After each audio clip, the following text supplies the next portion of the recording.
In this video, I'm going to go over the Glasgow Elite 15 Major where I just set a HYROX world record. Some before, some during, and some after shots, as well as 3 tips that you may or may not need to take with a grain of salt. My husband Anthony and I run a coaching business and we had 7 athletes running in the Elite 15 Major. Now 4 of those are already qualified for Worlds and we just had one more athlete punch her tickets to World Championships in Chicago. That was Vivian Tafuto. Congratulations, Vivian, on your 3rd place podiuming and your slot to World Championships. You're likely going to see Vivian and I joking around and having some fun in this video, and I really hope it encourages you to work hard, but also don't let the anticipation of a race coming up take away from the joy and the fun that you're going to have doing it.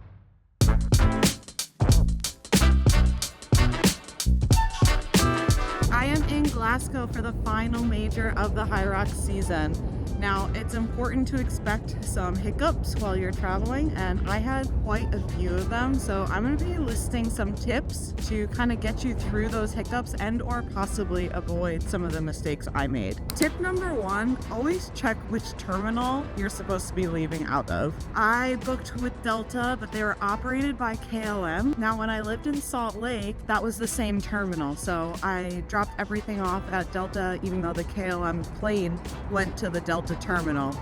In Las Vegas, that is not the case. They're 2 separate terminals, so I ended up going to the wrong one with honestly not a ton of time to spare.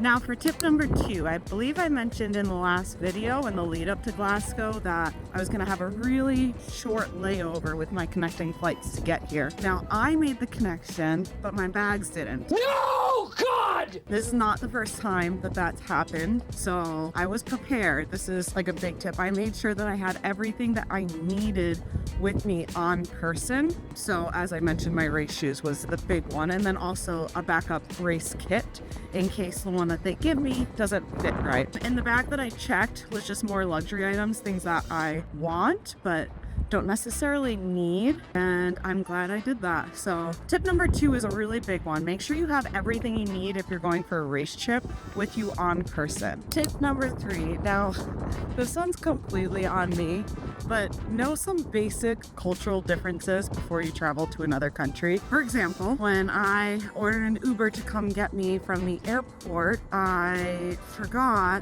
knew this one, but I forgot that here in Glasgow, you guys drive on the wrong side of the road. How dare you? And on the wrong side of the car. And by wrong, I mean just different than mine. So not wrong. I just wasn't used to it. Anyway, my Uber guy came and he went to open what I thought was the passenger door. And I was like, oh, he wants me to sit next to him. Okay, I'll go sit next to him. Oh, no. So I went and I climbed into the car only to realize that I was getting into the driver's side, and he turned to me and he asked like, oh, do you want to drive? Needless to say, really embarrassing. Tried to laugh it off and I was like, well, if you can't tell already, I'm American, I'm so sorry. And I proceeded to climb into the correct side of the car.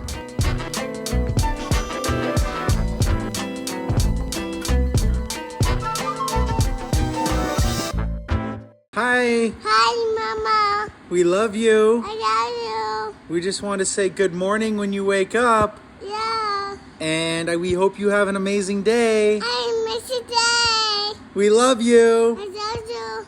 I love you.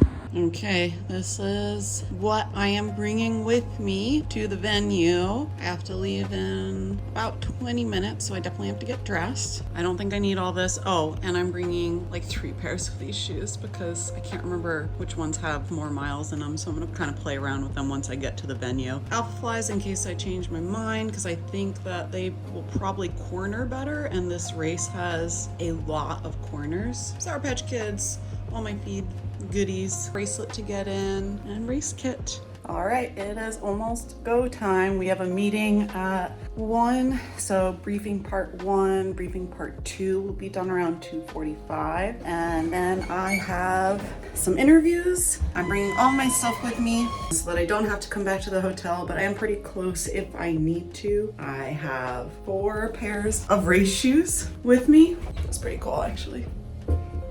Okay, it was a super quick walk to the venue. Now, I'm all by myself for this trip. Otherwise, I'd have that cool shot of me walking in. Sorry, just gonna get a front shot. We are about ready to start this meeting. I'll be about 6 minutes early. They haven't punished anybody for being late yet, but I don't want to be the first one. So getting there with some time.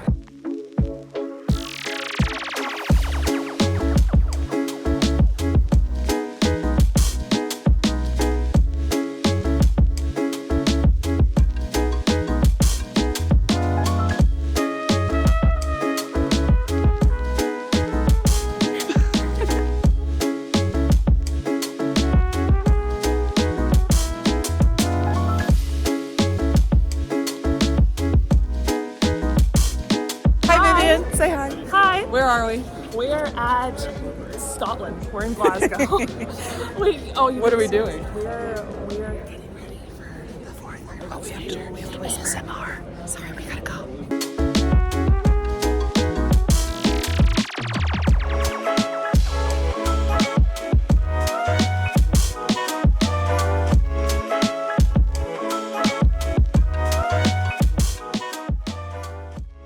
Say, I love you. I love you. Say, I can't wait to watch you race. I watch the race. Yeah, you're gonna watch the race? I watch the race. Say, good luck. Look. I love you, Lauren. It's always Mama.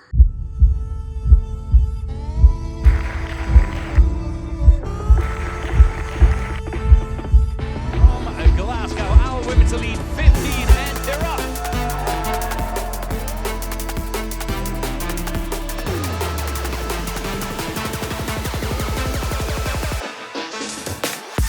Here we go. First workout station. This is a scenario we haven't seen this way before.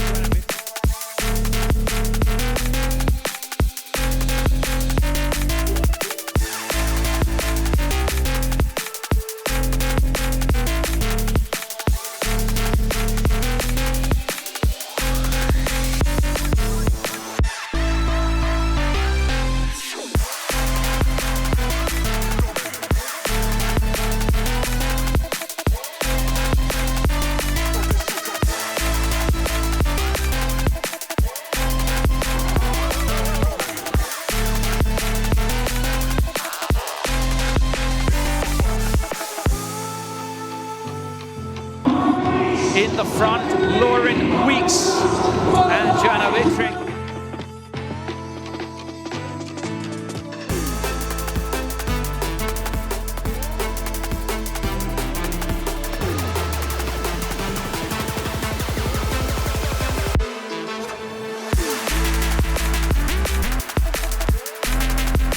Five wobbles for Lauren Weeks. 56.09 is the time right now. That is just ridiculous. Here she goes.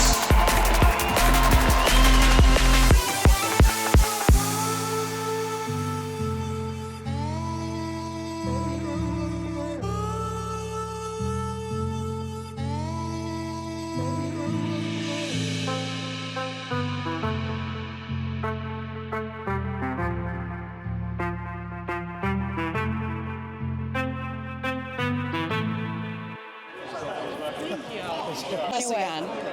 I know, I'll be on it. There's a very large bottle of champagne. Yeah, I need to find Tim. I want to give it to him. Oh, no. He was wondering where his bottle of champagne was. I was like, you can have mine. I'm not gonna drink it. That was an unbelievable race.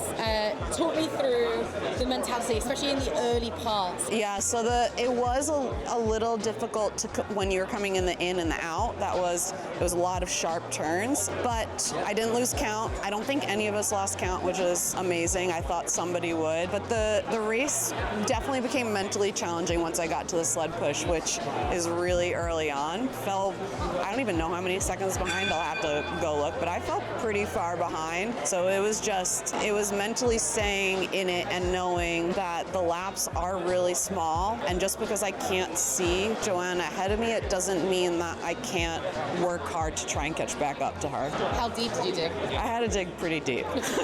Yes, I had to dig pretty deep, but I was like, just push the runs, you can. There's some really good stations coming up for you. There's some really good stations coming up for her. Capitalize on the ones you're good at. How fun has it been, this battle with you and Joanna, and kind of the best that it's brought out of both of you? Yeah, no, that's what I said to her at the end of the finish line, is like, this has been the best battle in a race that I've ever gotten to do. So it was painful and so much fun at the same time. I wanted to tell her while we were on the rower, but I was like, I don't even think I have enough breath to do this right now.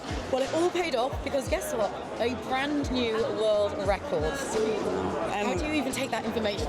I don't know, because I was not expecting that at this race, like by any means. And we both went under, so it's like the times are dropping. It's so cool. Do you think you had done anything differently or something to aid that? I think we both went out like bats out of hell, so we probably banked a lot of time in the beginning. It was just whether or not we could both hold on, and it turns out we both were able to hold on. I don't think either of us fell off. How much confidence does this give you going into Chicago, knowing that 3 out of the 4 majors are yours, effectively? I actually wouldn't say it would give me a lot of confidence, because it was a tight battle. I know I have to work really hard. I know it's not going to be easy. I know I'm going to have to go back to training and figure out what I can do to get better at the things that I think I can get better at before Chicago comes. So if anything, it taught me I still have work to do. And I know Lily and Anthony were watching at home. Yeah. What would you say to them right now, in this moment, at the end? Just, I appreciate them so much, and I wish they could have been here for this one, because Lily's at the stage now where she actually understands how to cheer, and she encourages me, and when I'm doing workouts at home and Anthony's not there, she's there with me, and she's gotten to the point where now she's saying, "Go mama, go mama," and to not be prompted to do that has actually made me cry. Enjoy Houston. Thank you. Oh my gosh. Excited. That's literally the day after tomorrow. That's gonna be a battle.